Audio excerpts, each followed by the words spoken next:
마지막 시간입니다. 사명이 이끄는 리더십이라는 말씀의 제목으로 하나님 말씀 증거하도록 하겠습니다. 흔히 리더십 하면 겉으로 외형적으로 드러나는 어떤 업적이라든지 어떤 영향력을 많이 떠올리지만은 리더십의 가장 첫 번째 첫걸음이라고 하는 것은 리더 자신이 나는 누구인가? 나는 무엇을 위해 사는가?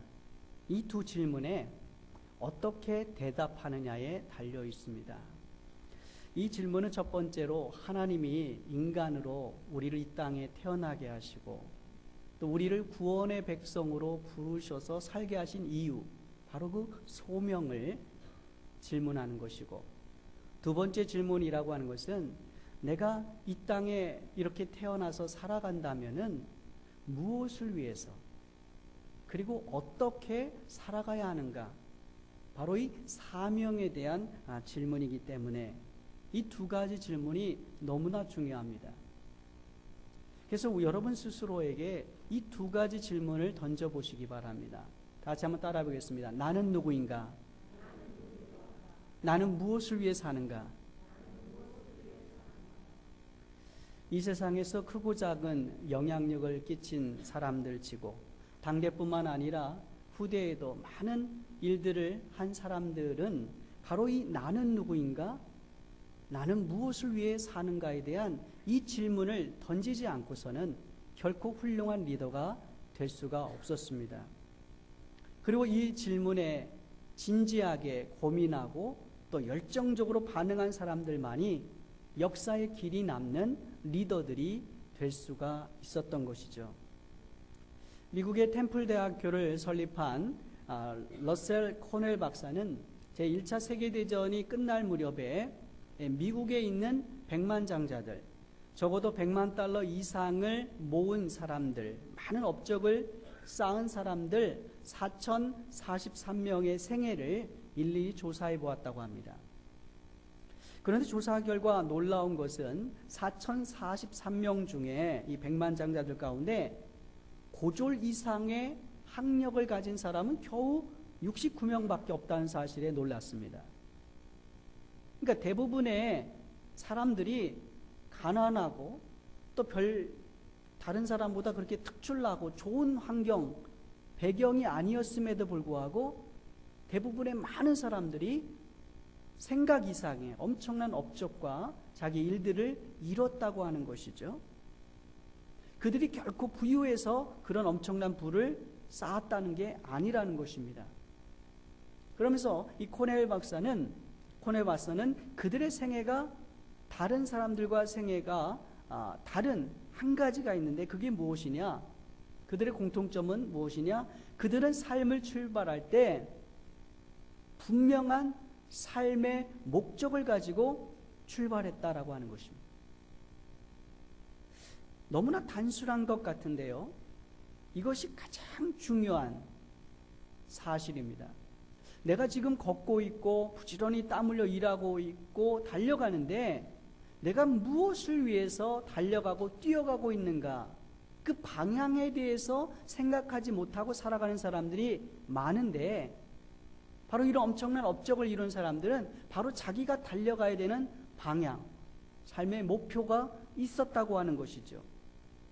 이런 목표는 표류해 갈 수밖에 없는 우리들의 방향을 다시 정의시켜주고 또 성취 동기도 계속 끊임없이 우리에게 줄 수가 있기 때문에 성공의 가능성을 높여주게 된다는 것이죠. 그렇기 때문에 우리가 어떠한 소명의식을 갖고 어떤 사명의식을 갖느냐, 이게 좁게는 리더십의 성패 여부를 결정짓고 또 인생의 성공 여부를 결정짓게 되는 중요한 키워드가 됩니다. 소명, 사명. 저의 지난날을 돌이켜볼 때 저는 모태신앙으로 자랐습니다. 중학교 1학년, 2학년 때까지 부모님이 공부하라고 하니까 공부했고 모범생이었고 또 교회 가야 하니까 가고 교회 안에서 그냥 생활했습니다. 근데 중3 때가 되니까요, 이 사춘기가 시작되면서 마치 그야말로 질풍노도의 시기가 되었습니다. 나는 누구인가? 나는 무엇을 위해 사는가라고 하는 질문에서부터 시작해서 하나님이 정말 살아계시는가? 내가 믿는 믿음이 정말 진실한가? 이런 신앙적인 질문에 이르기까지 끝도 없는 질문들이, 회의와 여러 가지 반성들이 끊임없이 저에게 쏟아져 들어오게 되었습니다. 그런 과정을 겪으면서 워낙 방황하고 막 그러다 보니까 학교 성적도 뚝 떨어지고 성경을 읽어도 잘 믿음이 가지 않고 믿겨지지가 않고 기도를 해도 의심이 생기는 그런 일들이 벌어지게 되었습니다. 다른 사람들과 상담도 하고 토론도 했지만 부흥에 가서 막 뜨겁게 부르짖어도 보았지만은 방황하는 저 자신을 그때는 어떻게 할 수가 없었어요. 그런 고뇌와 번민의 3년의 시간이 지나면서 서서히 하나님께서 연약하게 태어난 저를 지금까지 살려주시고 하나님의 은혜로 구원의 자녀가 되게 하셨을 뿐만 아니라 이 땅에 정말 하나님의 나라를 위해서 살아가는 일꾼으로 불러주셨다면 이 세상에 살면서 딱 한 번뿐인 인생인데 내가 주의 종으로 헌신하여 가장 복되고 가장 보람있게 살아야 되겠다라고 하는 그런 결론에 도달하게 되었습니다. 이렇게 저의 사명과 또 소명이 발견되어지고 확인되어지면서 그때부터 제 삶은 너무나 가슴 벅찬 삶으로 이어졌습니다. 공부를 해도 책을 읽어도 여행을 해도 교회를 가도 날아갈 듯이 기쁘고 행복했습니다. 나는 누구인가? 나는 무엇을 위해 사는가에 대한 해답을 갖고 있었기 때문에 잠을 자려고 해도 주님이 주시는 이 원대한 비전과 꿈 때문에 가슴이 벅차고 흥분되어서 잠을 이룰 수가 없는 나날이 많았습니다. 그런데 지금 나의 모습은 어떤가? 과연 하나님께로부터 받은 이 소명과 사명으로 가슴 설레며 지금도 용광로처럼 뜨거운 열정으로 주님을 위해서 살아가고 있는가? 라고 하는 새로운 질문에 부딪히게 되었습니다. 그러면서 오늘 이 말씀을 준비하면서 하나님 저에게 다시 한번 뜨거운 소명과 강렬한 사명의식으로 충실한 삶을 다시 출발하게 하옵소서, 다시 살게 하옵소서, 그런 기도가 절로 터져 나왔습니다. 이 세상을 살아가는 많은 사람들 가운데 안타깝게도 하루하루 분주하게 살아가는 생존의 틈바구니 속에서 살아가는 그 사람들, 반대로 너무나 무료하고 의욕 없고 또 나른한 삶 속에서 나는 누구인가? 나는 무엇을 위해 살아가는가에 대한 이 질문을 던지지도 않고 살아가는, 그냥 막 살아가는 사람들도 많이 있어요. 여러분들은 어떠십니까? 여러분은 여러분 스스로에 대하여, 여러분의 실존에 대하여, 존재에 대하여 나는 누구인가? 나는 무엇을 위해 지금 땀 흘려 아침부터 밤늦게까지 노동하며 수고하며 살아가는가? 이 질문에 대하여 해답을 갖고 계십니까? 뿐만 아니라 어떤 사람들은 잘못된 소명의식, 그릇된 사명의식으로 자포자기하거나 그릇된 자기 이미지를 가지고 살아가는 사람도 많이 있습니다. 노만 빈센트 필이 쓴 긍정적인 요인의 힘이라는 책에서 다음과 같은 이야기가 나옵니다. 홍콩의 콴른 지역에서 어느 꼬불꼬불한 골목을 지나다가 우연히 문신 새기는 가게를 지나게 되었습니다. 창문에는 여러 종류의 문신 견본이 진열되어 있었습니다. 가슴이나 팔에 여러 가지 도치라든지 또 인어라든지 깃발 등의 여러 가지 무늬를 문신할 수 있었습니다. 그런데 정말 충격적인 것은 그 문신들 가운데 나는 패배하기 위해 태어났다. Born to lose. 나는 패배하기 위해서 태어났다라고 하는 그런 문신용 문구를 발견하게 되었고 충격을 받았습니다. 너무 놀란 나머지 나도 모르게 가게 안으로 들어가서 그 가게 주인에게 그 글자를 손으로 가리키면서 물었습니다. 아니 도대체 이 끔찍한 문구, 나는 패배하기 위해 태어났다? Born to lose? 이런 문구를 몸에 새기는 사람도 있습니까? 이렇게 묻자 주인이 가끔 있다고 그래요. 그렇지만 나의 상식으로는 제정신을 가진 사람이 그런 일을 한다는 게 도저히 믿겨지지 않았습니다. 그 주인 중국인은 자기 말을 툭툭 치면서 서투른 영어로 몸에 그 문신을 새기기 전에 이미 그 마음에 그 문신이 새겨져 있지요. Before tattoo on body, tattoo on mind. 자기 머릿속에 스스로 나는 패배자다 라고 하는 생각에 이 문신이 찍혀 있게 되면은 바로 그런 인생을 살 수밖에 없다는 것입니다. 반대로 자신이 갖고 있는 잘못된 소명의식과 사명의식을 바꾸게 되면은 하나님이 나를 얼마나 사랑하시는지, 나를 얼마나 사랑해서 독생성자 예수 그리스도까지 내어주실 만큼 그렇게 사랑하는, 그렇게 소중한 존재인지를 깨닫게 된다는 것입니다. 그러면 인생이 달라집니다. 값지게 살아가게 됩니다. 이제는 이 땅에만 살아가는 것만이 아니라 영원 속에서 위대한 하나님 나라 건설을 위하여 일하는 사명자가 될 수가 있는 것입니다.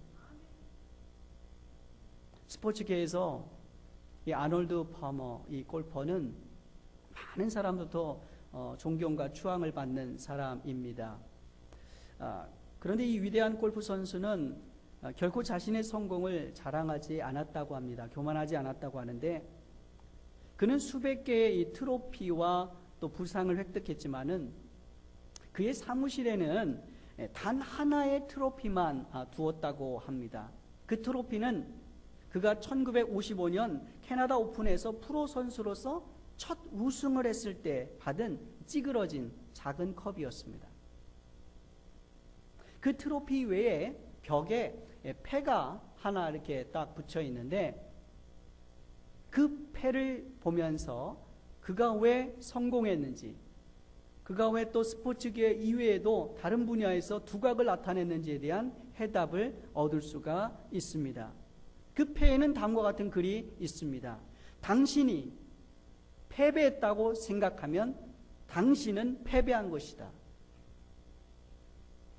당신이 패배했다, 나는 패배자다 라고 생각하면 당신은 패배자라는 것입니다. 아마추어 골퍼와 프로 골퍼와의 차이가 무엇입니까? 프로 골퍼들도 수없이 많잖아요. 그런데 일생일대 딱 한 번만 우승한 골퍼와 프로 골퍼와 이 아놀드 파머 같이 수없이 우승을 한 전설적인 골퍼와의 차이가 무엇입니까? 이 주요한 메이저 대회에서 사실 우승자와 준우승자 1등과 2등의 차이는 크게 벌어지지 않습니다. 딱 한 타, 두 타 차이예요. 그 한 타 차이로 우승이 되고 우승이 못 되는 차이입니다. 그 결정적인 차이가 어디로부터 오느냐라고 하는 것입니다. 그건 생각의 차이입니다. 나는 누구인가? 나는 무엇을 위해 사는가에 대한 분명하고도 긍정적인 태도를 가질 때 위기의 순간에도 흔들림 없이 경기를 함으로 우승의 확률을 높이게 된다는 것입니다. 만약 여러분 요셉이 보디발 장군의 노예로 끌려와 가지고 밑바닥부터 뭐 바닥 걸레질 하는 것부터 정말 화장실 청소하는 것부터 수없이 엄청난 많은 고생을 하면서 성실하게 그 일을 하잖아요. 그래서 가정의 총무가 되었는데 어느 날 그 아내가 성적으로 유혹하는 것을 뿌리치자 오히려 누명을 쓰고 감옥에 갇히잖아요. 그 감옥에서 만약에 요셉이 나는 이제 아무런 희망도 없다, 하나님도 무심하시지, 내 인생을 이렇게 꼬이고 또 꼬이다가 이렇게 허무하게 지나가 버리는구나, 만약에 이렇게 생각하고 자포자기했다면 어떤 일이 벌어졌을까요? 만약 그랬다면 그가 감옥에 가서도 에이 뭐 이런 인생 뭐 내가 못하러 사냐, 그냥 그렇게 살았을 거예요. 만약에 그렇게 살았다면 술 맡은 관원장을 만나지도 못했을 거예요. 그리고 장차 애굽의 국무총리가 되어서 자기 아버지와 가족들을 다 구원하는 일을 못했을 뿐만 아니라 앞으로 이스라엘 민족의 근간이 되는 뿌리를 형성하는 사명을 감당하지 못했을 거예요. 만약 다윗이 사울왕의 미움을 받고 억울한 일을 당하면서 이 떠돌이들과 함께 400명의 유랑자들과 함께 방랑 생활을 하면서 골리앗을 때려 눕힐 때 나와 함께 하신 만군의 여호와는 어디 계신가? 내가 무슨 잘못을 했길래 이렇게 도망자로 도망 다니면서 아둘람 굴에서 그 추운 밤을 지새워야 하나? 이렇게 투덜대면서 자포자기했다라면 어떤 일이 벌어졌을까요? 만약 그랬다면 인생의 깊은 절망과 탄식 속에서 그 고통의 터널을 지나는 수많은 인생들 위로하시는 하나님을 간증하는 시편, 주옥 같은 시편